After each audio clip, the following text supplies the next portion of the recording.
Drama. Action. Comedy. Palace intrigue. Story Squad presents Clash of the Pencils. All right. Wow. Welcome, everybody, to a chilly evening here in Norfolk, Virginia. It's a reverse Mad Libs night today for the prompt. One of the hardest challenges that we field here on Clash of the Pencils. Who's going to take home the NFT prize tonight? Is it Rack-and-Toos? Is it Slice? Is it Emperor Buttons? All three viable stories, viable options. The answers can only be found here on the Clash of the Pencils nightly live stream, the most watched creative writing esport league live stream in the history of the internet. That is correct. You heard that right. So I'm your host, Tom Sherman. We're here as we are every weeknight to review the top 3 short stories submitted from around the net, get the latest scores, see who's atop the leaderboard, and of course, read through the top 5 sentences of the night. So a quick reminder for all the folks out there, how to play Clash of the Pencils. Each night at the end of the live stream, we will reveal the next day's prompt. Then all you have to do is grab a sheet of paper and a pencil and handwrite a quick one-page story in response to that prompt, snap a pic and upload it, and boom, you're in the game, ready to play and win some NFTs. From there, we field anywhere from 0s to 10s of submissions every day, which then get run through a high-tech data science algorithm known as Storybot 3000, who uses, among other things, outdated highway maps to analyze every story for character, plot, and setting. We then take Storybot's top 3 picks and let you, the public, determine each night's winner. And besides, of course, fame and glory, this is what all the authors are playing for. One of these, an IOU NFT. This unique 1 out of 10,000 NFT is actually an IOU for a future NFT from an upcoming drop from Story Squad. And so while the cash value of the IOU NFT is currently estimated to be $100 US, that's not quite the full value our authors are going to get from these NFTs. Think of NFTs like keys to the future.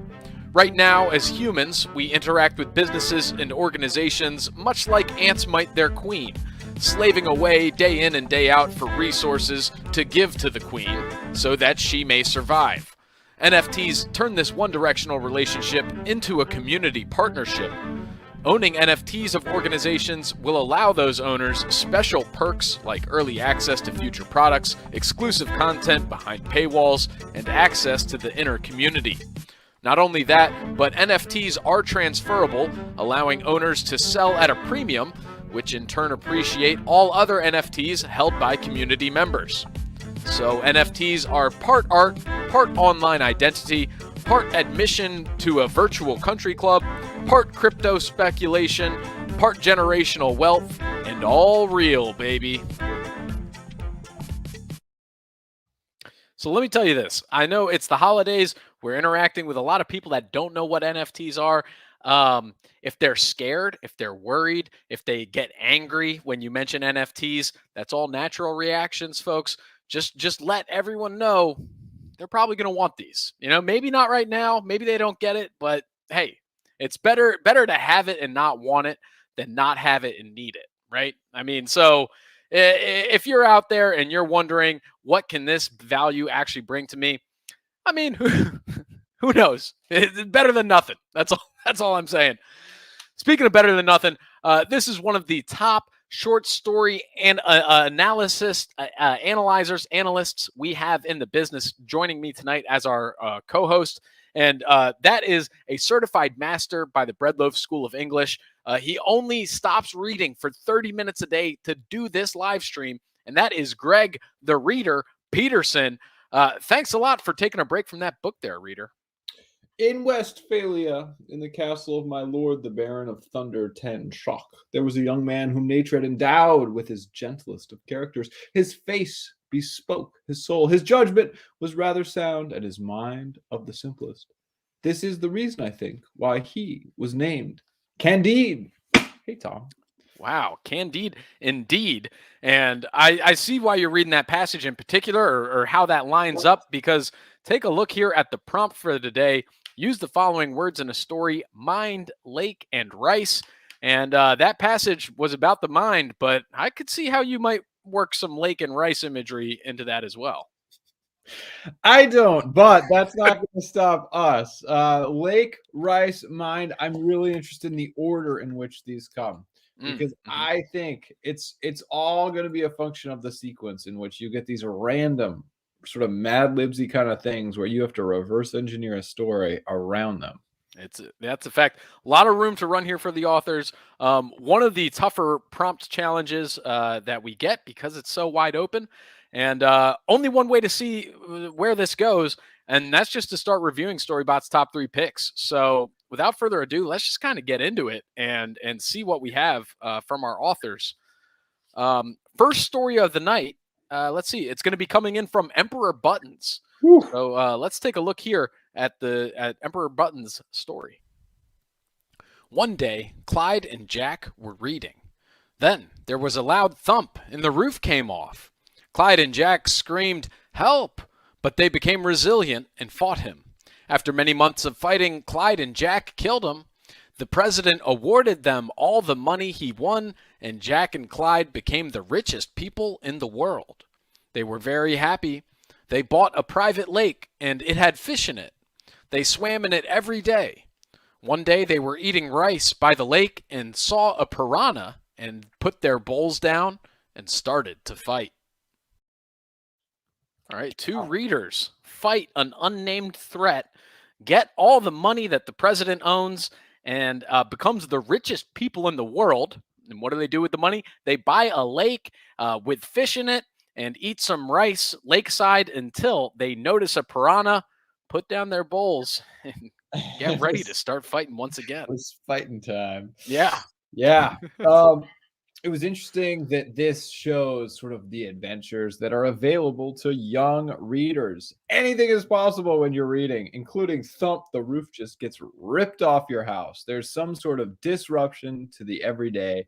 And I think that points to the kind of imaginative capacity that fiction has uniquely.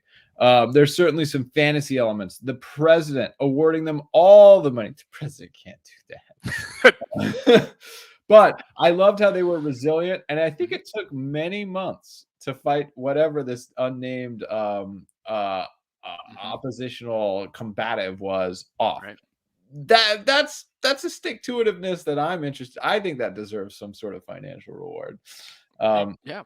Certainly near and dear to my heart. I liked the use of. I heard that they ate the rice by the lake.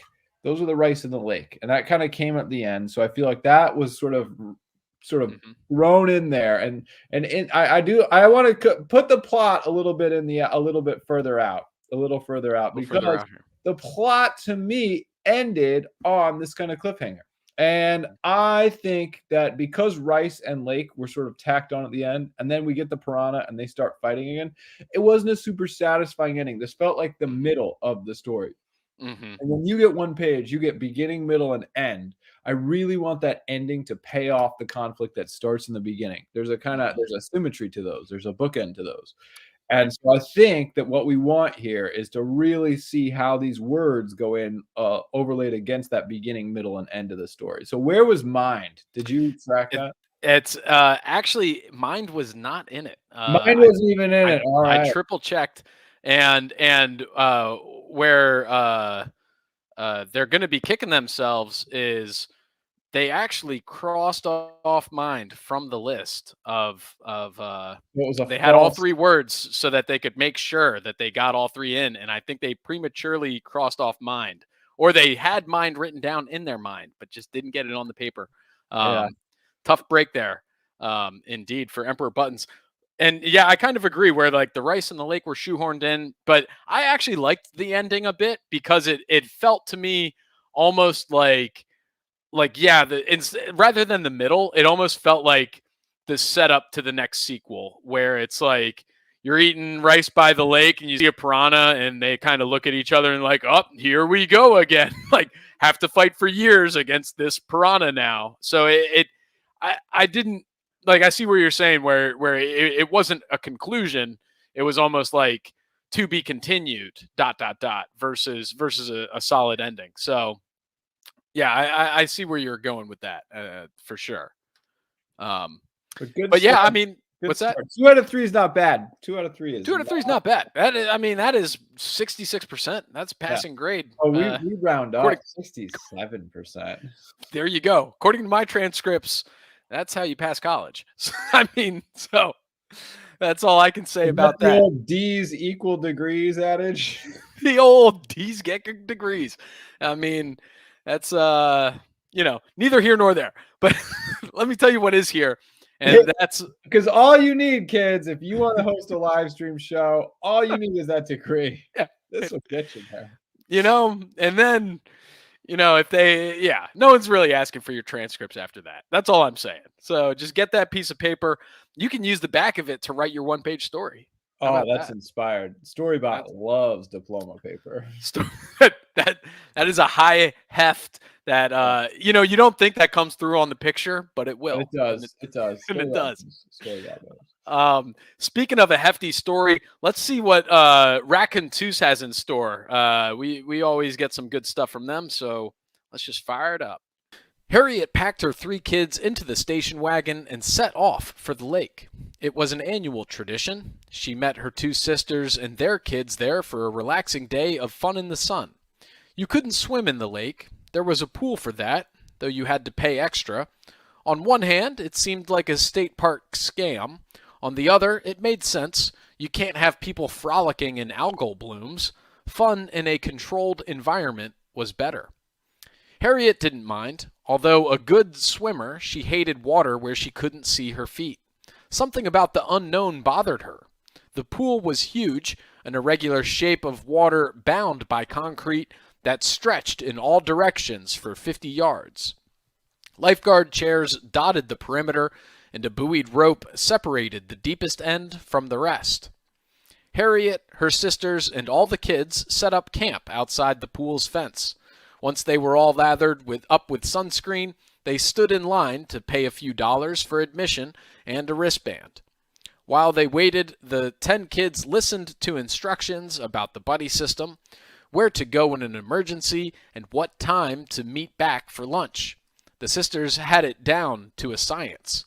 They released the older kids on their own recognizance, then took the youngest ones to the wading pool. From there, they had a good vantage point to keep tabs on the kids who roamed freely within the confines of the pool fence. At noon, the pool emptied for 30 minutes while the staff cleaned and added chlorine to the water. Perfect timing for the little band to regroup for lunch and a rest. The cousins grabbed their PBJs, little hugs, rice cakes, and Doritos and plopped down in the shade. The littlest ones drowned in makeshift towel cribs. After lunch, fueled by rice cakes and little hugs, the kids joined for the throng of others clamoring at the gate to get back in. The 3 moms reclined at their new post and watched the kids stream into the pool area. On the way home, Harriet glanced into the rear view of the station wagon as it puttered closer to home at her tuckered out kids in the back seat. At that moment, her heart swelled with love. It was a good day. All right, here there's a tradition going to a state park, unable to swim in the lake, instead a pool that offers an unnatural safety for a day of finely tuned sterile fun, which after returning home makes Harriet realize all the more that she loves her kids. Yeah, I like how you said unnatural. What was it? Unnatural. Let's see. Unnatural safety for a day of finely tuned sterile fun. Sign me up. That sounds like a blast. Yeah, there was so much tension here between the sort of sublime outdoors and the terrors and dangers that will allow whatever's underneath that algae bloom beyond where you can't see your feet at.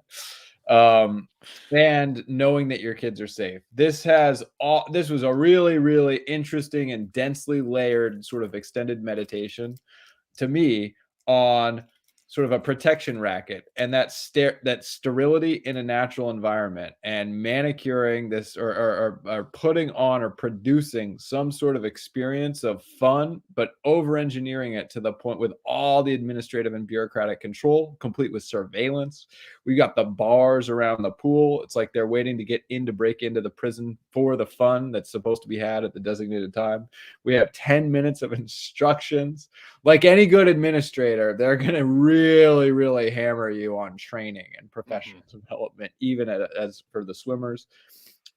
We get the admission and the wristband, so the barrier into the place is all codified. You know, you got your little credentializing system. And it's fun that this is a tradition that people look forward to. Harriet and her three sisters. Harriet loads the three kids into the station wagon, and this is the idea that produces fun, and she feels like, I don't know, whenever we as somebody who's just gone through a lot of holiday situations with family, they seem to promote an excessive emotional reaction. And it's almost like that excessive emotional reaction that family is uniquely able to, you know, get out of you is sort of regulated or modulate like by the design of all the interactions and all of the things to be pre-programmed, so you can never have too much fun, you never actually in danger. It's the reliability of it's the guaranteeing of the sort of experience that is really, really satisfying. I question whether Harriet is a super anxious person and a kind of a control freak. Yeah, right. But that might be too deep. We might be too deep into the character portion. I thought this was. I mean, she likes to see her feet, in the water, and so that's no. I could definitely draw some conclusions here. I'm no doctor, but I do host a live stream, so. And and we've got that degree. Yeah, and I have a degree. Everybody see that degree. Like, yeah, I'm very happy to analyze this scan. I think character development, though, this was a this was a tight story. The every little detail pointed back to this theme. Every interaction, every barrier. We didn't get a lot of stuff about the kids. We didn't get a lot of stuff about Harriet, but the setting and the specifics of the setting. I love the little detail, like drowned and makeshift towel cribs. I thought that was such a rich sort of discontinuity with how structured and safe and controlled everything was. But these are three sisters who are obviously trying to make it work and are stretched thin. Modern life is hard, and entertaining these three kids is probably a huge chore. 10 kids. There's a total of 10 kids. 10 kids. Yeah. So maybe this fantasy that I'm projecting onto it of freedom and craziness and wild, or sort of romantic reverie and the sort of natural sublime, maybe that's not really a safe thing for 10 children. Right. In an algae bloom in a state park. Could be anarchy. Yeah, that's, could be disaster waiting to happen. But there's something there about that whole, because, there's the state parks where I'm at, they have the same thing. They've got really great water parks, and everyone always raves about the water parks, and all the state parks are always on a pond. And I don't think I've ever seen anyone ever swim in a body of water in Delaware that's not the ocean. It's just interesting. You know what I mean? Like, I don't know what's going on, but this hit close to home for me in a big way. So yeah, I don't know. It was a great story. What did you think about the plot? Was there a plot? Was there not a plot? It seemed like a snapshot, right? It seemed like a kind of minimalist slice of life. There wasn't a lot of tension. There wasn't a lot of threat. It just really, really accurately, like with a nuanced excavation of a character's psychology interacting with various layers of setting. So yeah, I'd say plot is a little on the outside, but that might be okay. I still think there was a lot of value in a one-page story. You're gonna have to extrapolate, and each little detail added up to more than the sum of just the component parts. There was sort of thematic whole that it was a moving piece. Yeah, in that setting, I think it's one of those ones where the setting is so close to the middle bullseye here that any deficiency that might be gleaned from character or plot, easily overridden because just that general theme of natural versus unnatural, safe versus unsafe. It was jam packed story, jam packed page, and that's what we're used to from Racontus. And that's why that's why we play the game, folks, to see what happens. And now there's only one story left. Let's check it out and see how Slice does.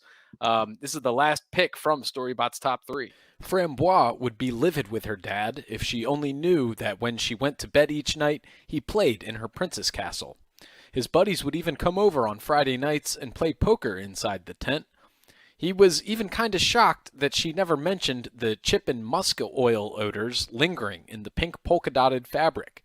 Does lace capture smells, or is it too porous? Maybe she was just polite or didn't mind it much. Either way, she's effectively managing 2 parents. This Christmas, she has to take care of her dad. Mom talked to her ears about what kind of dude he became after she was born compared to the man he was when they got married at the lake. Framboise wrote initials with the alternate surnames on the fogged-up windows, FRS, FRN. Her life was full of fogged-up choices, her finger wet with condensational writing. Should she wipe it on her skirt or let it dry in the car heat? Who would that favor? That's a lot of pressure for any princess, let alone a 7-year-old with her mom's auburn curls and big black eyes and her dad's ski-jump nose and unibrow. The main town looked like a bowl of fluffy rice with streams like noodles squirming through, an egg-orange sun warming the seaweed people below who throw snowballs, ice skate, and make angels. This felt like Christmas, and her mom knew it. That's why her husband lived here and made her take the drive. He even put up lights. God, how many times had she asked him to do that when they were together? Her cheeks burned at the snow shovel, dripping with melted snow that had just cleared the sidewalk, driveway, and walkways. There was even a street nook carved where he tucked in his Outback, safest in class. They parked in the driveway, and he greeted them in boots, crushing salt pebbles to pick up Framboise's bags. Inside the house was a magazine, gifts wrapped with immaculate meticulousness, a perfectly sized tree lit up and ornamented, halls smelling of Fraser fir and gingerbread. Framboise's mom couldn't leave before dinner. It would have been unlizard-like. After years of Femino's consumerism, Framboise fell asleep, squished in a comfy chair in front of a fire. Her mom and dad met in the princess castle to have tea and talk for the first time in years. All right, a daughter must be the adult in her parents' relationship and sets up a visit between her 2 parents for Christmas. On the car ride up to the picturesque main town, she gets a bit of a lecture about what her dad used to be like from her mom. And then that picture does not really line up to reality, which really angers her mom, it seems like, for that immaculate perfection that her dad puts on display for Christmas. All this leads to what could be a very fruitful conversation between the two in her princess tent castle. This was it kind of hit me in it was deeply affected in terms of a kid is effectively managing 2 parents and trying to tie the 2 together an emotional point of view. We get a lot of great details here. I loved he played in her princess castle, even her buddies, and then this sort of weird meditation on chip and musk odor going through the lace. Kind of reminded me of when we had the machine in the basement, like do not press that button. We get the dad going back in there to play action figure characters. Similar preoccupation we seem to be worked out, but fogged up choices. I loved my favorite thing on this. It's such a small detail, but what I loved most was the condensational writing. It's writing on the window, right? And having that hand and which parent did it favor. I thought that was a really poignant detail. And it also kind of felt like some sort of representation for what Clash of the Pencils one-page stories are. It's a kind of condensational writing. It's ephemeral, it goes away, and yet it happened, and it has an emotional resonance. And if anyone has become sort of one of the masters of the form, it certainly is this author Slice. So that's a fact.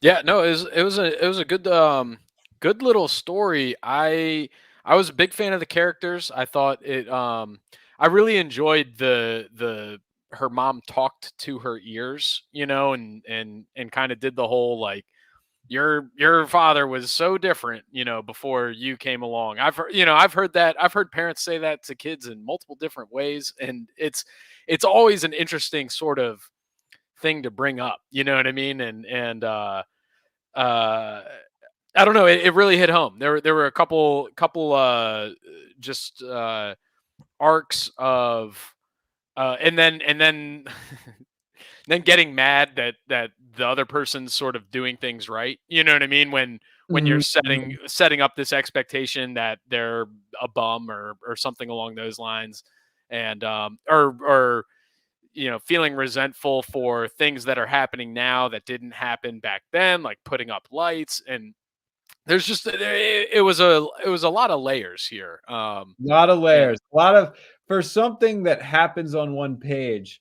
There's a deep past being excavated in this narrative through each sort of detail and all the unconscious and conscious associations that come with evoking it. yeah.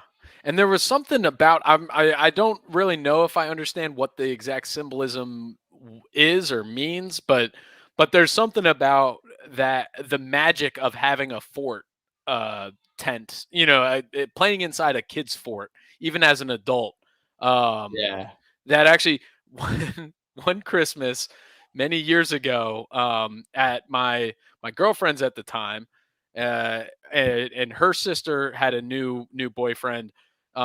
We were met, we were hanging out. We ended up hanging out in my wife's sister's daughter's teepee that they bought her for Christmas, and we had the best time that night, just hanging out, having a good Wow. time. Uh, and like, we could have done that on the couch, but the TP just added a layer of whimsy. So I could definitely see playing cards in there, and I could also see it being a magical enough place for two estranged parents to have that safe conversation after years of holding in Right. how their Well, feelings or whatnot.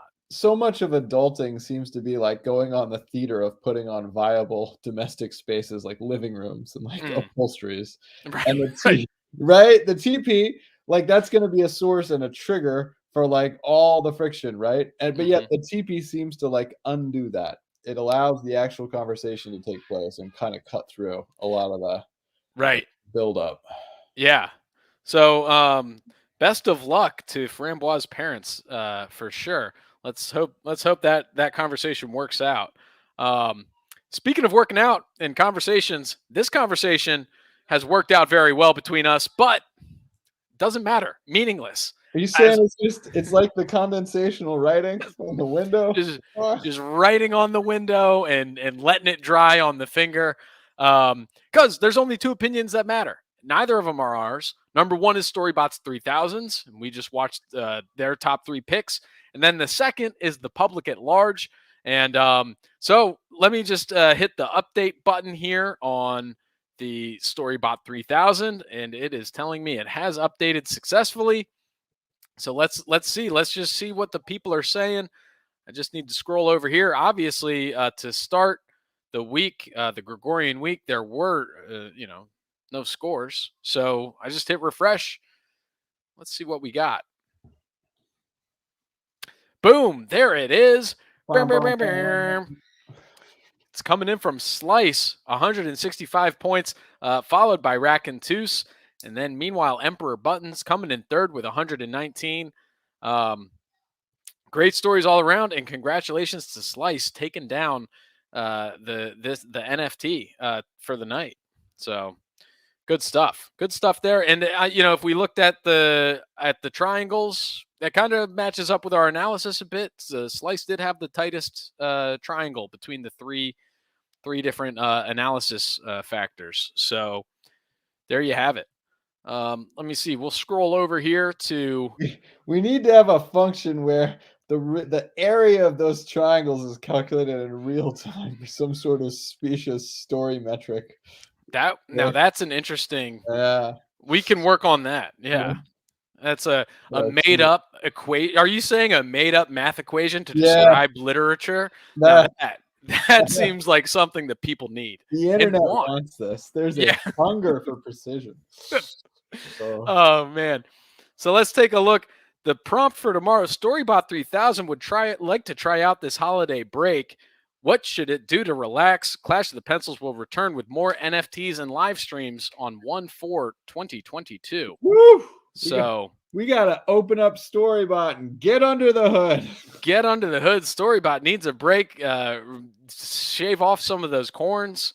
Get into the back end. See what's happening. That back end. Dude, smoke has been pouring out of Storybot's ear ports, I guess, for, I don't know, well over 2 months now. And so Storybot can get a well-deserved break. That's fine. But so we won't be doing the live stream or checking in, but feel free to write whatever you think would fulfill that prompt of what would Storybot do on vacation.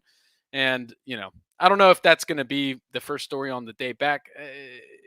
There's too much to tell. Yeah, 2022 is a long ways off. We all long ways. Just relax. Rest your hands out there, all you authors. Stretch.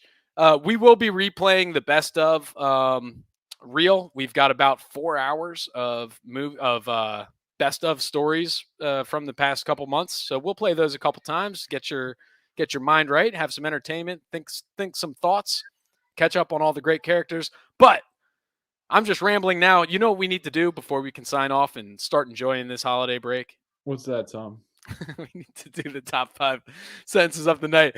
It looks like you could use a rest too. You're like, you look like Tom Hanks in Castaway. We got the engineering meeting in 3 minutes. I'm checking Slack. I'm trying to land this thing, get other people confirmed. It's crazy. I don't multitask. I'm frazzled.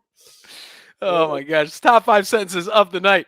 Number 5 from Ehud. Thank you, Marvin the microbe chemically secreted. Seeing that Marvin the microbe. Would love to see more of that conversation. Number 4 from Emperor Buttons. The president gave them all the money he owned, and Jack and Clyde became the richest people in the world.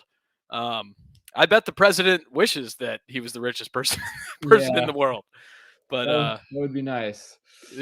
One of these days. Number 3 from Racontus. On one hand, it seemed like a state park scam. On the other, it made sense. You can't have people frolicking in algal blooms. Fun in a controlled environment was better. That's the whole story right there. That is it. Yeah. Wrapped up and relatable. I would much rather be in a nice, controlled, chlorinated pool than a scary pond where I don't know what's happening beneath. Number 2 from Slice. The main town looked like a bowl of fluffy rice with streams like noodles squirming through, an orange egg sun warming the seaweed people below who throw snowballs, ice skate, and make snow angels. A little piece of setting scenery there. Yeah, can't unsee that. Working in that rice in a very interesting way. The other 2 authors, rice cakes and eating a bowl of rice. Here, Slice was able to rhyme rice with slice. He didn't rhyme rice with slice. Anyways, doesn't matter. Number 1 line of the night from Ehud. Where is my mind? The algorithm queried. I never offered you to swim in the lake of rice. A heartwarming story from Ehud about Marvin the Martian microbe meeting Storybot 3000 while Marvin was on that exploration with Dr. Cercerbus the monkey. So that's a mashup. We need to carry into 2022. A lot going on there. Yeah. Definitely read up on your microbe and primate literature, I guess. So plus robots.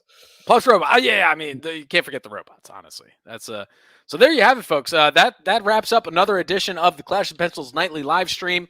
Not just for the day, not just for the week, not just for, well, it's actually not for the season at all, but it is for the Gregorian year of 2021. It's been a great start. We thank you all for watching, writing, and letting us know, your thoughts on everything. We will be back with a vengeance. I don't know what we're avenging, really, but that's just in the teleprompter. So that's I don't know. We'll have to stay tuned. So that's all I'm saying. But until next time, we will see you folks out on the paper. Have a great rest of the holidays, and we will see you in January 4th. All right. Bon voyage. If you want to play Clash of the Pencils and win some NFTs, don't worry. It's easy. All you got to do, grab a notebook, grab a pen, go to clash.storysquad.app in your internet browser, check out today's writing prompt, and then write a story.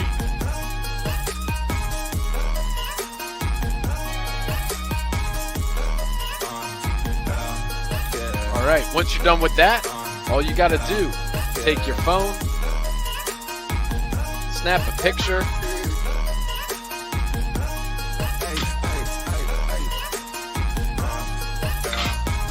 and then upload.